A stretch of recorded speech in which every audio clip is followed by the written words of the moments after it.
Hey there, Wargamers, Justin our Paints here, and today we're going to talk about hobby anxiety.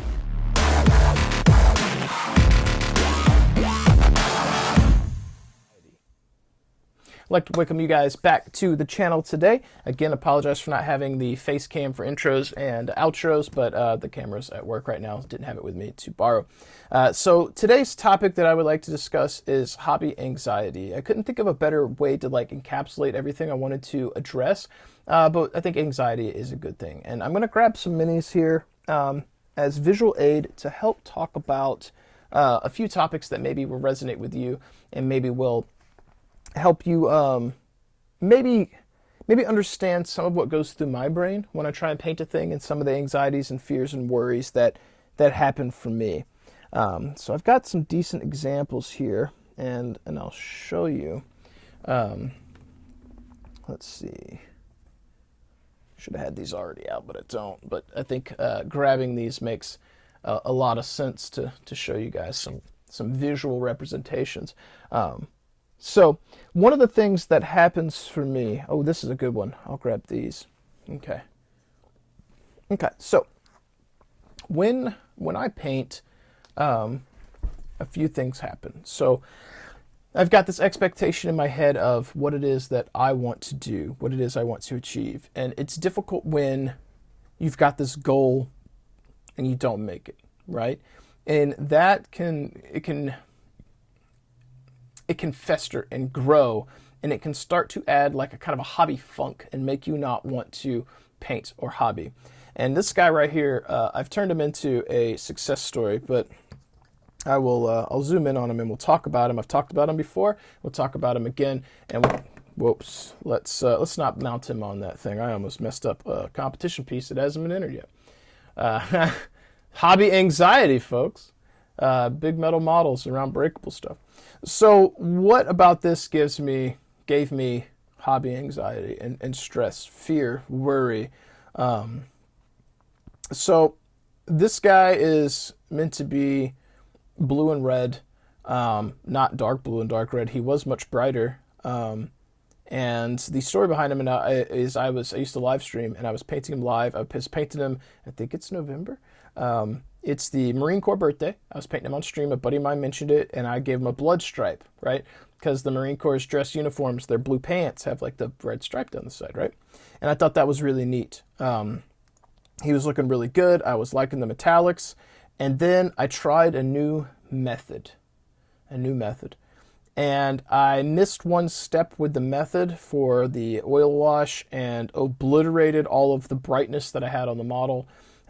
Completely destroyed it, and I salvaged what I could, but I was live on stream when I did this. I couldn't go back and re-edit footage, like people saw it. I panicked, I was worried. There's a reason this is called Captain Dumpster Fire.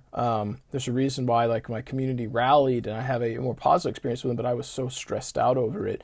And I did end up finishing it. He's done. It's not good. And then one of the things that happened right after I finished it was someone pointed out I missed the top of his skull here. I didn't paint it. I didn't catch that. So it was like boom, hit after hit after hit of stress and worry. And then I was like, why did I even do this? And you start to get that internal monologue going where sometimes that little devil in your brain, the angel and devil type thing we all kind of have inside of us, that negative side just starts to go. He gets on that hamster wheel and it doesn't stop running, right? And it starts to make you feel bad and not want to paint. And that's when I had to look at this mini and try and spin it to a more positive thing. And that is when you're hobbying, it's 100% okay to fail. It is glorious to fail in as long as the attempt was worth making, right? You've learned something, and I know that's cliche, but I learned something from this. This model isn't what I wanted, but I learned what step I needed to do. I learned about finishing a thing and getting it, to the finish line and moving on and doing better on the next one. One of the things I used to tell people on Twitch when I was painting live was to strive and be a better painter today than you were yesterday, and strive to be a better painter than you are, or better painter tomorrow than you are today, and that nothing else in between matters. Not what anyone else is painting, not what anyone else says, not even what you feel. Just keep moving forward, and I promise you'll start to progress. And that is true, but it's trying to take that advice that I give and live it, So I had to spin this in a positive direction. Again, he's his call sign, dumpster fire. So I play with him, and he's a reminder of like, it doesn't have to be perfect. It needs to be done. Strive to do better on the next one. Strive to find value in a mistake. Make your failures, if that is how you feel that a task is, make sure that you learn something from that. And then it's not really a full failure. It's just a stepping stone on to the next project, the next achievement, right? So taking those anxieties, those fears, and those worries, it can be hard to overcome them, but if you can wrap the lasso around them and make them work for you, spin what those feelings look like, it'll be better for you. And that's what this guy represents. He's a reminder of doing something incorrectly. He's a reminder of trying to do something cool on stream for a friend of mine because he was a Marine or is a Marine. To do this thing, and then that, what more of a fitting time to make a mistake than while hanging out in Discord with a few friends of mine that are former military, and then to fail in front of them but not quit while painting a mini that was supposed to embody some of the Marine Corps like vibe, like the little blood stripe, the blue, the colors, right? Like when you think of it that way, like you did what they did. Like my friends, my heroes, the people I look up to who have done, crazy things in their lifetime so that I can sit here and paint minis. Like I feel like you almost owe it to them to also just not give up, and that's kind of the way that I look at it. Like I messed up. I had those fears, those worries, those anxieties, and I just had to like look at it through a different lens and try and move on and learn from it. And now I look at him and he's, as if you guys saw the previous video, he's cute and adorable and goofy and I like him. And he does represent a time when I messed up. I've learned from it, but now he's just fun to put on the table. And if he does great things, my failure has done great things. You know what I mean? So like if I put this guy on the table and he rolls boxcars on someone or crits someone and gets boxcars and nukes them, or he rolls double ones and he nukes them, it's like dumpster fire just took you out. Like what's up? So it's fun to have that. So when you fail at something, again, try and learn from it. See if you can garner something from that makes you better, even if it's something small, and spin it into something that makes you happy. This guy no longer makes me sad. It's a happy memory now. It's a fun thing to do. And he's so, like, for me, he's so hideous, it's hilarious. And now I put him on the table, and that's part of the allure of him. I want to take dumpster fire, and I want to attain wargaming glory with my failure, So that's my goal. That's fun. But one of the other things that I struggle with is not only failure, it's that trying to live up to your own expectations. Once you have painted something, will you ever paint something as good as, better than that? And you constantly feel like you're going up and then slipping down and up and slipping down. And how do you overcome that? And the answer to that is the same as it was with dumpster fire. Do the best you can and don't stress. The hobby should not be bringing anxiety and fear, panic, worry, stress. None of that should be happening. This should be fun for you. And not everything has to be perfect. Not everything has to be golden demon worthy. It needs to be good for you, good enough for you. And if you're pushing your boundaries, cool. But the moment you start to feel like it's toxic or it's poisoning your mind, that's the moment you need to take a step back, finish that mini, and move on to something else. These should not be having that impact on you. And here's an example of that. You guys, I'll have a couple minis you haven't seen, but here's my my Griffin. I think this is cool. I like this mini. I love the pose. I think the red looks good. Decals look good. I really like his canopy, right? The black could be better. The scratch marks could be better. The highlights could be better. But at the time I was very happy with it. And then you move on and I pick up this guy, which was a more recent painting. And it's like, my highlights are better, the red's better, the glows are better, just the mini in general is better. And then sometimes I will look back at an old mini, like the Griffin here, and I worry. I'm like, that's not an accurate representation of what I can do now. I could do better. And that does fall into the philosophy of be a better painter today than you were yesterday and strive to be a better painter tomorrow than you are today. But look back at your work and don't always criticize it based on what your skill level is today. Was this good for you when you painted it at the time. Doesn't even have to be the best. Was this what you wanted to paint? When you set out, like, do you want a 10 out of 10 model? Do you want a 2 out of 10? Do you want tabletop quality? You want quick quality? What was the objective? Did you hit that objective? And if the answer is yes, or somewhere in the ballpark, or you learned something from it, cool, you're done, move on. If you fall into that pitfall of striving for perfection, and then the next mini's better than the old mini, so you have to go back and fix the old mini. Now the old mini is better than the other mini. Now the other mini's got to get updated. You'll never be done. You have to be able to accept when your models are good enough and strive for the next mini to be better. So in my head, what I try and do is, like, if these are on the table, I think they look great. I think this is perfectly fine. I think they're still cohesive, even though the Mad Cat Timberwolf here looks better. But I always rationalize it as being, this guy's older than this Mad Cat. Perhaps he's more worn out. He's faded. His gray areas, his accents, they're faded. You know, he's battle damaged. He's fresh.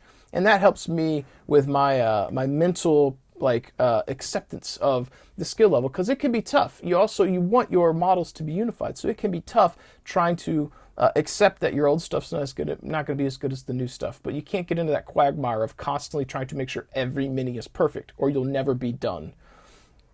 Now, the final mini here to show as an example of progression is my most recent Wolf's Dragoon mini, and it's better. It's even better than this one. The black into gray fades better, the highlights are better, the canopy's better, the red's brighter and more vibrant, but it still looks reasonably cohesive, right?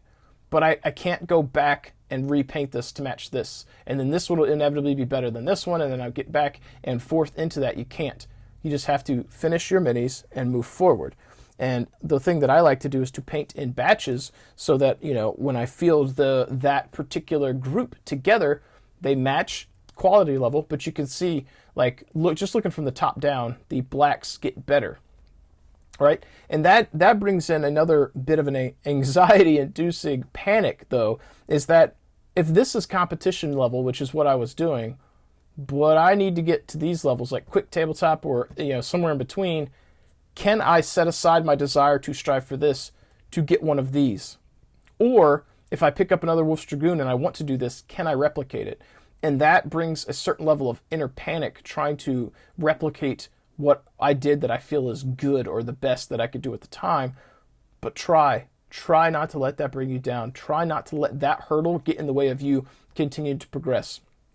As an artist I follow once said, Sam Linz, he said, it's going to look bad until it doesn't look bad. So when I started working on this guy and I wanted it to make it look better than this one, there was a time where it didn't look that great, right? And I wasn't super happy with it, but I just kept working on it until I was happy. And when I hit that point, we're good.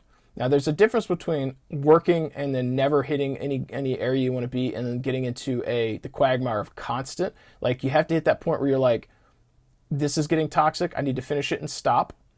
Or like, okay, I see, I'm learning, and you keep investing time because you feel you're progressing. That's two different things. So it'll look good till it doesn't necessarily mean it's going to look good, or excuse me, it'll look bad until it doesn't. It doesn't necessarily mean that you have to spend forever. It means, like, are you on the right track, or do you need to change your objective to where you want to be? And another artist that I follow, one of the things that he said to me once that resonated was that when you look at an artist's piece, it is never finished. It is simply where that artist chose to stop. And I think that statement is the thing that, you know, culminates with all of this in one area, is that you can work on something until you're happy with it. Or if you need to make that break point and cut the ties because you're starting to obsess over it and it's starting to not be healthy, that is the point where it stopped, and that is it. You're done. You're on to the next one. Because let's be honest, like, I could look at this mini and I could be like, I could have pushed those contrasts better. I could have got the highlights better. I could have kept working. And you can get to a point where you could never stop. You're constantly trying. You're glazing and you're doing all this stuff. You're putting hundreds of hours.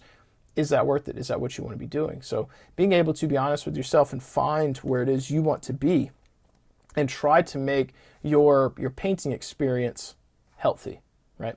And I'm rambling a little bit because these thoughts are coming to me as I'm going, and I just wanted an outlet to speak and talk and share with you guys. Hopefully, if you have these types of feelings, you're able to wrangle those too, and make sure that your painting experience is fun and rewarding and therapeutic and not a chore. It's not something that brings you down, because it shouldn't. Now, as we transition here to the last point I want to make, and this one's a rough one, Because we're dealing with like, anxiety and fear and panic and worry.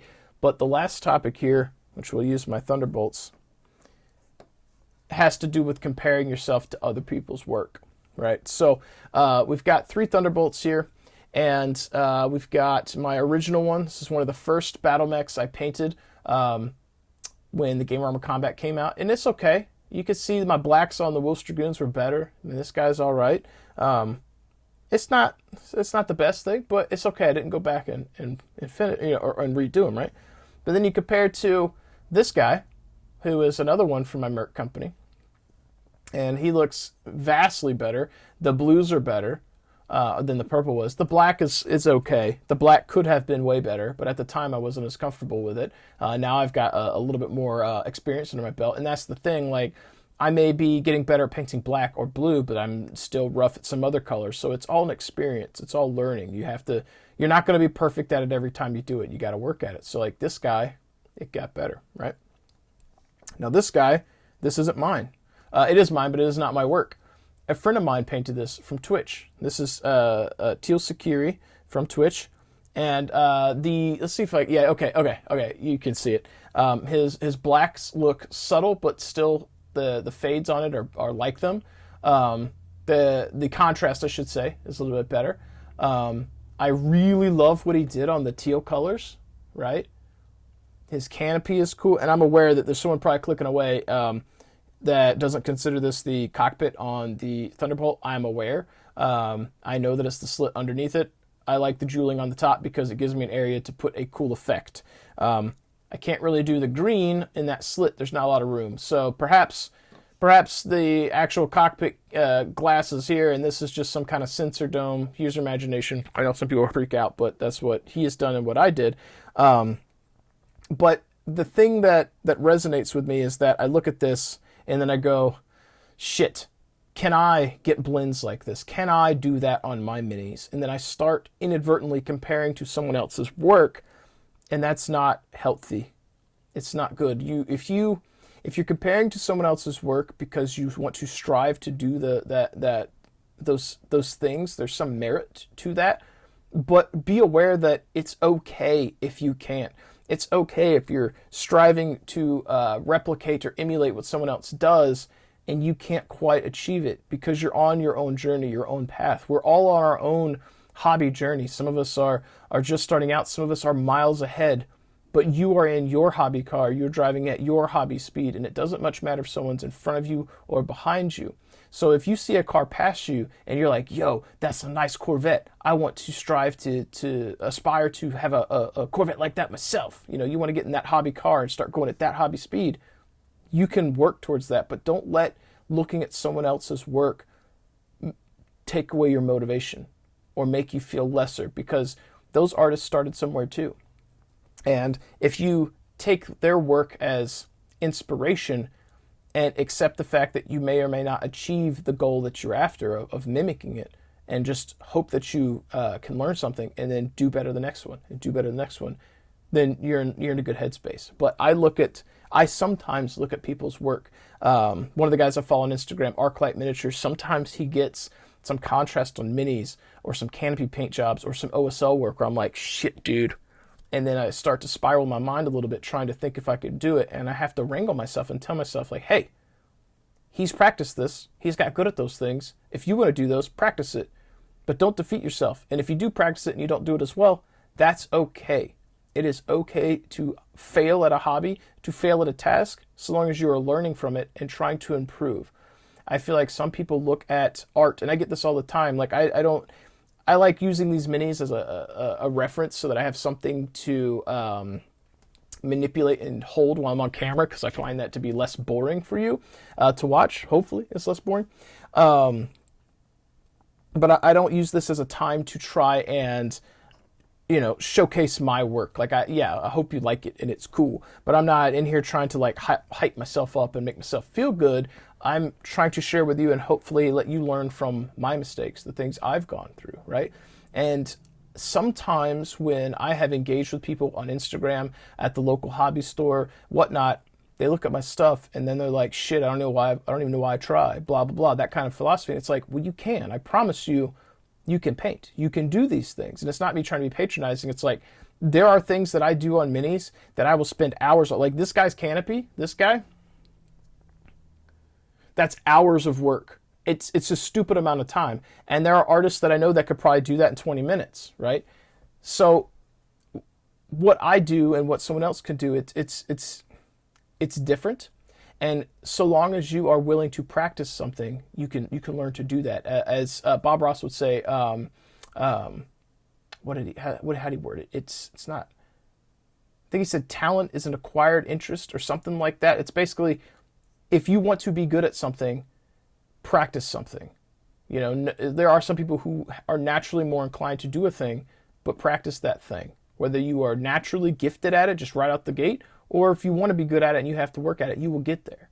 You know, so when I've had people that say those things to me, I honestly do like tell them, like, anything you're willing to practice, you can do. If you want help, I'm happy to sit here and talk to you. At Nova, I had people ask me about Comstar, and I was trying to give them some explanations on how to paint white. Doesn't mean I'm the best at it.